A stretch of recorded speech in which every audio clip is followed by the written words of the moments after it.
ఒక కొత్త విషయం మాట్లాడుకుందాము. చాలా మందికి తెలియదు. ఏంటంటే ఇంటర్నేషనల్ బార్డర్ అంటే దేశ సరిహద్దులు. ప్రత్యేకంగా ఇండియా బంగ్లాదేశ్ బార్డర్ గురించి మాట్లాడుకుందాం. చూద్దాం ఎట్లుందో. సాధారణంగా ఇదొక దేశం ఉంటే, ఇది సరిహద్దు ఉంటే ఇటుదికి ఈ దేశము, ఇటుదికి ఆ దేశం, కంట్రీ ఏ కంట్రీ బి. సాధారణంగా ఇట్లుంటాయి సరిహద్దు. ఇండియా బంగ్లాదేశ్ కూడా అట్లా ఉండాలి.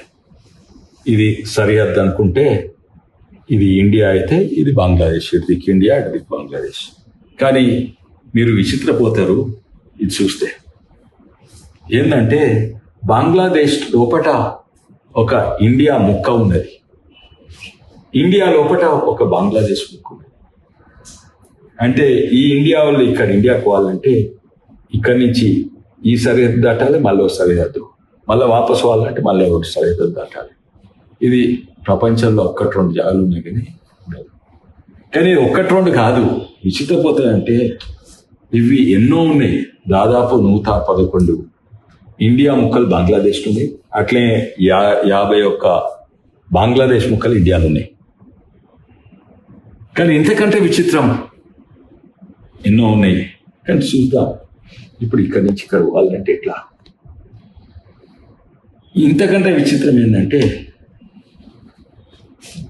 ఇది ఇండియా, ఇండియా లోపల బంగ్లాదేశ్, బంగ్లాదేశ్ లోపల ఇండియా, మళ్ళీ ఇండియా లోపల మళ్ళీ ఇంకో బంగ్లాదేశ్ ముక్కున్నది. దీన్ని ఏమంటారంటే ఎన్క్లేవ్స్ అంటారు. దీన్ని ఫస్ట్ ఆర్డర్ ఎన్క్లేవ్. ఇది ఇండియన్ ఎన్క్లేవ్ ఇన్ బంగ్లాదేశ్, ఇది బంగ్లాదేశ్ ఎన్క్లేవ్ ఇన్ ఇండియా అంటారు. ఇది ఫస్ట్ ఆర్డర్ ఎన్క్లేవ్. ఇది సెకండ్ ఆర్డర్ ఎన్క్లేవ్. అంటే ఎన్క్లేవ్, ఇండియా ఎన్క్లేవ్ లోపల ఇంకో బంగ్లాదేశ్ ఎన్క్లేవ్ ఉన్నది. అట్లా సెకండ్ ఆర్డర్ ఎన్క్లేవ్ అంటారు. కానీ ఇంకా మీరు నమ్మరు, ఇంకా విచిత్రపోతారు. ఏంటంటే థర్డ్ ఆర్డర్ ఎన్క్లేవ్స్ కూడా ఉన్నాయి. అంటే ఇది ఇండియా, ఇది బంగ్లాదేశ్, బంగ్లాదేశ్ లోపల ఇండియా, ఇండియా లోపల బంగ్లాదేశ్, బంగ్లాదేశ్ లోపల మళ్ళీ ఇండియా. అట్లే ఇటు దిక్కు కూడా ఉన్నాయి. ఇప్పుడు చూడండి ఉదాహరణ, ఇక్కడ ఉన్నాయన ఇండియా ఆయనకు, ఇక్కడ ఉన్నాయన ఇండియాకో పోదలుచుకుంటే ఏం చేయాలి? వీళ్ళకి ఇక్కడ చుట్టాలు ఉండరు అనుకోండి, అయితే పెళ్ళి అవుతుంది అనుకోండి. ఇక్కడ నుంచి ఇండియా నుంచి బంగ్లాదేశ్ దాటాలి, ఒక్క ఇంటర్నేషనల్ బార్డర్ దాటాలి ఒకసారి, ఫస్ట్ టైం.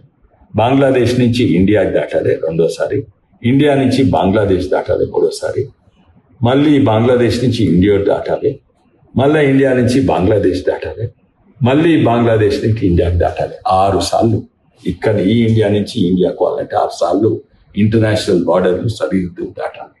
మళ్ళీ వాపస్ పెళ్ళైనాక వాపస్ పోవాలి, మళ్ళీ 6 సార్లు, అంటే 12 సార్లు హద్దులు దాటాలి. ఇంతకంటే పిచ్చి బార్డర్ ఎక్కడ ఉండగలదు? ఈ పిచ్చిదానం ప్రపంచంలోనే లేదు. కానీ పార్టీషన్ అప్పుడున్న నాయకులు గిట్లనే చేశారు. ఎందుకు చేసిన అవన్నీ తర్వాత చెప్తాం. కానీ దీనివల్ల ఏంది, ఎంతో మంది బంగ్లాదేశ్ వాళ్ళు ఇక్కడికి వచ్చి ఇక్కడ పోయి వాపస్ పోయినారు, ఇక్కడనే ఉండిపోయినారు. లక్షలాదనే కాదు, కోట్లాది మంది బంగ్లాదేశ్ వారికంటే ఎక్కువ మంది ఇక్కడికి వచ్చిండ్రు. ముస్లిమ్స్ ఇక్కడనే ఉండిపోయినారు. ఇక్కడ రేషన్ బియ్యము, ఓటర్ ఐడీలు అన్ని తీసుకున్నారు. ఎప్పటి సంది జరుగుతూనే ఉన్నాయి, మొన్నటి వరకు ఇప్పుడే జరుగుతున్నాయి. లక్షలాది కోట్లాది మంది అస్సాం పోయి ఇప్పుడు అస్సాం మాదే అంటున్నారు. ఎంతో మంది బెంగాల్కి వచ్చిండ్రు, బీహార్కి వచ్చిండ్రు, యూపీకి వచ్చిండ్రు. అదే కాక యమునా తీరంలో జుగ్గీస్ అంటారు, అంటే గుడిసెలలో వీళ్ళే ఉంటున్నారు, ఉండనిస్తున్నారు. ఇట్లా ఫ్రీగా ఇట్నుంచి అటు పోయేటట్టు. ఇట్నుంచి ఎవడు పోతారు అక్కడ. కానీ వీళ్ళందరూ అయితే ఇక్కడికి కోట్లాది మంది వచ్చిండ్రు. డెమోగ్రఫీ మార్చిండ్రు. అండ్ వీళ్ళు ఓట్ బ్యాంక్గా తయారైండ్రు. ఎవరు ఓట్ బ్యాంక్లో మీకు తెలుసు.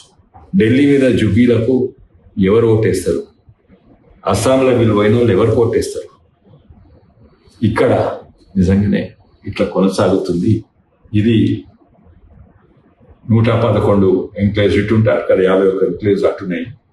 కానీ ఇది నిజమైన మ్యాప్. ఇంతకుముందేమో ఉదాహరణకు నేనే దించింది, ఇదేమో నిజమైన మ్యాప్ వాషింగ్టన్ పోస్ట్ చేసింది. ఇది ఇండియా, బంగ్లాదేశ్లో ఇండియా ఉంది, ఇండియాలో మళ్ళీ బంగ్లాదేశ్లో మళ్ళా ఇంకో ఇండియా. దహాలా ఖార్ బారి అని ఒక గ్రామం, థర్డ్ ఆర్డర్ ఎన్క్లేవ్. ఇది నిజమైన మ్యాప్. ఇది కూడా ఇవన్నీ సుక్కలన్నీ ఎన్క్లేవ్స్ అన్నమాట. ఇది అంటే ఇది ఎప్పటి వరకు ఉన్నటువంటి 65 ఏళ్ళు 60 years ఆఫ్ దిస్ స్టూపిడిటీ నడుస్తా ఉన్నది. ఇంత పిచ్చి బార్డర్లు. బంగ్లాదేశ్లో ఇండియా, ఇండియాలో బంగ్లాదేశ్లో మళ్ళీ ఇండియా అంట. అట్లేం ఉల్టా 65 ఏళ్ళు ఇట్లా కొనసాగింది. నెహ్రూ ఉన్నాడు, ఇందిరాగాంధీ ఉంది, రాజీవ్ గాంధీ ఉన్నాడు. అబ్సల్యూట్ మెజారిటీ ఉన్నా కూడా ఇట్లా నడిచింది. ఎందుకంటే ఓట్ బ్యాంక్ పాలిటిక్స్ ఏంది? ఎందుకు బార్డర్ లేదు? ఉదాహరణగా ఇక్కడ ఎలక్షన్ జరపాలంటే ఇక్కడ ఈవీఎంలు అవుతాయా? ఎలక్షన్స్ జరుగుతాయా? లేకుంటే ఇక్కడ వచ్చిన వాళ్ళు వాపస్ పోతుండ్రా? వీళ్ళు ఓట్ బ్యాంక్ గా తయారైతే లేదు. వీళ్ళందరూ ఇక్కడికి వచ్చి సరే రాజకీయాలు పక్కకు పెట్టండి.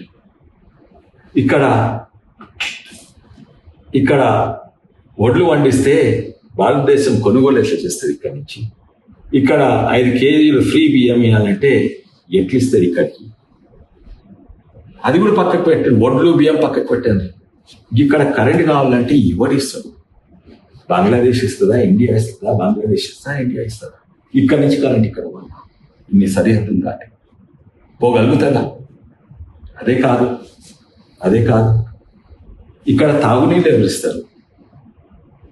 మీకు అభివృద్ధి మీద లేదా? ఇక్కడ గవర్నమెంట్ స్కూల్ నడిపి వస్తుందా? ఇక్కడ గవర్నమెంట్ హాస్పిటల్ కట్టి వస్తుందా? ఇక్కడి నుంచి మందులు వస్తారా?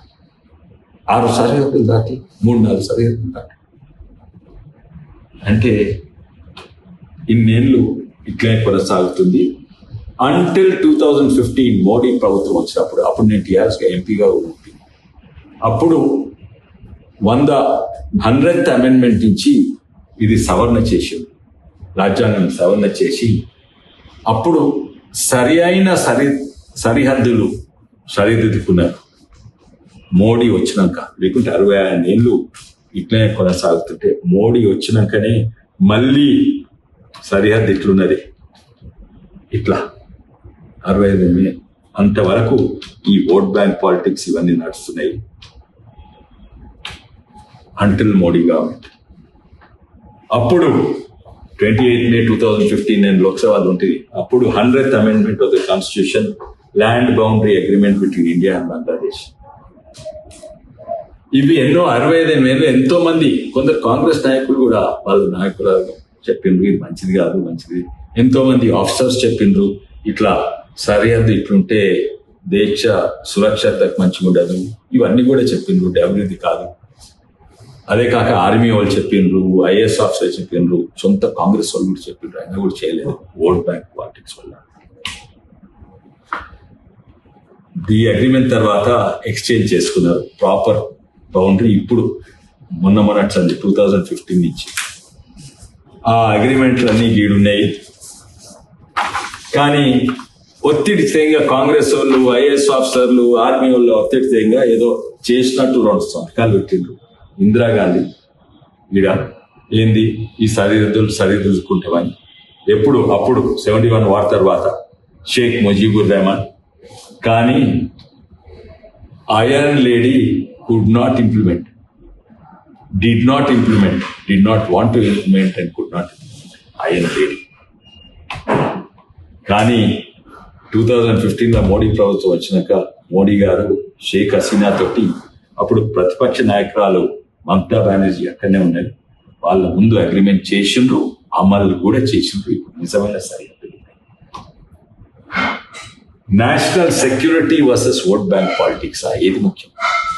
డెవలప్మెంట్, అభివృద్ధి వర్సెస్ ఓట్ బ్యాంక్ పాలిటిక్స్ ఏది ముఖ్యం? Chowkidar versus iron lady. ఇప్పుడు చెప్పారు, చౌకీదారా ఐరన్ లేడీయా? సురక్షత ముఖ్యమా? ఓట్ బ్యాంక్ పాలిటిక్స్ ముఖ్యమా? ఇది వాస్తవాలు, ఇవి నిజమైనవి. మీరు ఇక్కడ సర్వన్. కానీ ఇది మాట్లాడుతుంటే నాకు ఇంకో చిన్న కథ ఆడికొచ్చింది వీళ్ళ గురించి. దీనికి కొంచెం సంబంధం, దీనికి ఒక కనెక్షన్ ఉంది, అందుకే చెప్తున్నాను. వీరు అంబేద్కర్ గారు అందరికి తెలిసి గుర్తుపడతారు, చాలా మంది నన్ను గుర్తుపడతారు.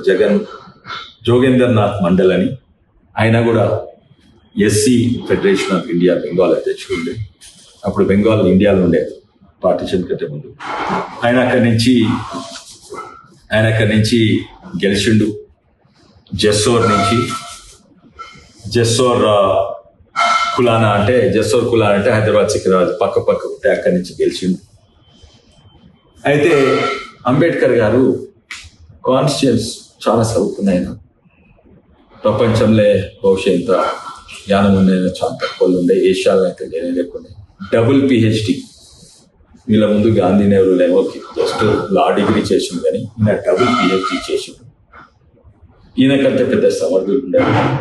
అయితే ఈయన ఎట్టి పరిస్థితుల రావద్దని కొంతమంది కోరుకుండే, ఎవరికో తర్వాత చెప్తాను. ఏది కాన్స్టిట్యూన్స్ అసెంబ్లీకి ఎలక్ట్ కావాలి. అయితే ఈయన అంబేద్కర్ గారు ఎక్కడి నుంచి, ఆయన మహారాష్ట్ర నుంచి. మహారాష్ట్రలో అప్పుడు కాంగ్రెస్ టాప్ ఉండే. అయితే మహారాష్ట్ర నుంచి టికెట్ దొరకకుండా, మహారాష్ట్ర నుంచి నిలబడకుండా చేసిండ్రు. అయితే అంబేద్కర్ ఎక్కడి నుంచి, తమిళనాడు నుంచి, కాశ్మీర్ నుంచి, ఎక్కడి నుంచి. అయితే ఈ మహానుభావుడు అప్పుడు బెంగాల్, ఈ మహానుభావుడు జెస్సూర్ కులా నుంచి ఆయన సీట్ త్యాగం చేసి నా దగ్గర నిలబడన్నారు. అయితే బెంగాల్ నుంచి మహారాష్ట్ర అయినా బెంగాల్ అంటే అవి ఇప్పుడు పాకిస్తాన్, తర్వాత అప్పుడు పాకిస్తాన్ అయింది, తర్వాత బంగ్లాదేశ్. ఈయన సీట్ త్యాగం చేసి ఇచ్చిండు. ఇక్కడి నుంచి గెలిచిండు. ఎక్కడి నుంచి? జెస్సోర్ కులానా నుంచి అంబేద్కర్ బెంగాల్, మహారాష్ట్ర అయినా అక్కడ గెలిచిండు. ఆ ఎలక్షన్స్ అప్పుడు ఇంతకు ముందు కొట్లాడినప్పుడు కాంగ్రెస్ పార్టీకి విరుద్ధంగా కొట్లాడింది. అసలు ఎస్సీ అయినా కూడా ఒక పెద్ద గొప్ప కాంగ్రెస్ భూస్వామి పెద్ద లీడర్ తోటి కొట్లాడి గెలిచింది. అదే సీట్ ఈయనకు త్యాగం చేసిండు. ఈయన గెలవాలంటే అందరు సపోర్ట్ ఇవ్వాలి, అప్పుడు కష్టంగా ఉండేది. అయితే ఈ మహానుభావుడు ఈయన ఎవరంటే మదన్ మోహన్ మాల్వియా. ఈయన హిందూ మహాసభ అధ్యక్షుడు ఉండే. ఈయన సపోర్టు, ఈయన త్యాగంతో ఈయన బెంగాల్ నుంచి కాన్స్టిట్యూంట్ అసెంబ్లీకి గెలిచిండు. ఇది చరిత్ర, వాస్తవాలు చెక్ చేసుకోండి. అదే కాదు, దీనికి బార్డర్కి ఏం సంబంధం అంటే ఈ జెస్సోర్ కులానా ఉన్నది కదా, ఆ 2 గ్రామాలు నగరాలు పక్క నుంచి గెలిచింది కదా, అక్కడి నుంచి అంబేద్కర్ గెలిచింది కదా. అంబేద్కర్ను ఈ ప్రాంతం గెలిపించిందని ఆ కక్షతోటి ఈడ హిందూ మెజారిటీ ఉన్నా కూడా అది బలవంతంగా పాకిస్తాన్తో కలిపించింది. అప్పుడు నెహ్రూ వాళ్ళు, అప్పుడున్న కాంగ్రెస్ ప్రభుత్వం ఈ ప్రాంతం హిందూ మెజారిటీ ఉన్నా కూడా ఇక్కడి నుంచి అంబేద్కర్ను గెలిపించునని అది అక్కడ ఇచ్చేసింది. అప్పుడు ఎన్క్లేవ్స్ కూడా ఉండేది మధ్యలో ఉన్న, అది కూడా పక్కకు పెట్టి అది ఇచ్చేసింది. ఎందుకు? కక్షణ అంబేద్కర్ మీద. ఎందుకంటే ఈ ప్రాంతము ఈయన గెలిపించిందని పాకిస్తాన్ కల్పించింది. ఇది నిజమైన వాస్తవాలు, చరిత్ర. ఇది అందరికి కూడా తెలిసి ఉండాలి. ఎందుకంటే ఒకటి అది పెట్టుకోవాలి, అందరూ కూడా ఎన్నో పొలిటికల్ పార్టీస్ అన్ని తప్పులు చేస్తారు, కొన్ని మంచి పనులు కూడా చేస్తారు, కొన్ని చెడు పనులు చేస్తారు, ఎంతో మంది నాయకులు. కానీ ఈ విషయంలో అయితే కాంగ్రెస్ పార్టీ అధ్యక్షులు అందరు కూడా దేశానికి, మన అంబేద్కర్కు, మన ప్రాంతానికి, దేశ సురక్షతకు, దేశ అభివృద్ధి కొరకు చాలా ఈ విషయంలో నష్టం చేశారు. అందరికీ ధన్యవాదాలు. మరోసారి భారత్ మాతాకి జై. జై హింద్.